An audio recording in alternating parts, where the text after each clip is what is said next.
ल हामी चाहिँ यति बेला जाजरकोट कुसेको यात्रा गर्दैछौँ र यो सुन्दर दृश्य देख्न सक्नुहुनेछ। यो जाजरकोटको हो।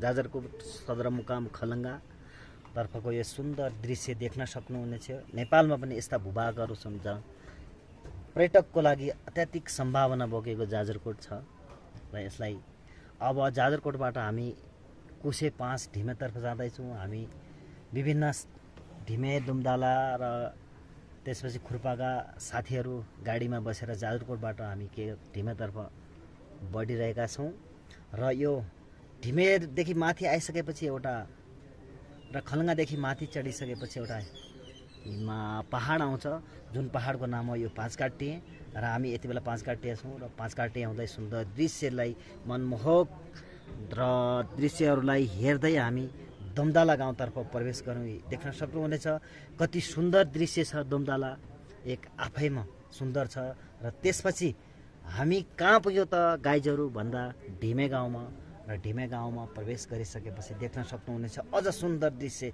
ढिमे गाउँको अति मनमोहक छ र हामी यसै दृश्यलाई लिएर हामी यो ढिमेको झादेव मन्दिरमा हामीले के गर्यौँ त भन्दाखेरि एउटा भिडियो क्लिक गऱ्यौँ र देख्न सक्नुहुनेछ हाम्रो एक आफैमा स्वर्गको अप्सरा र हिमालयको काग त्यसै भनिएको हाम्रो देशलाई होइन र यी 5 दिनको बसाइपछि पुनः हामी ढिमेबाट पैदल मार्ग हुँदै छेडाघाटतर्फ जाँदै गर्दा यो मालु मेला ढिमे कुसे 5 मा पर्छ र हामी यो कुसुमघारी सल्लाघारीबाट हुँदै जाँदैछौँ र एकैछिन पुनः दोस्रो दिन हामी सुर्खेतको बैचपानीतर्फ जान्छौँ र यो झुलुङ्गे पुलमा देख्न सक्नुहुनेछ कति सुन्दर दृश्य छ।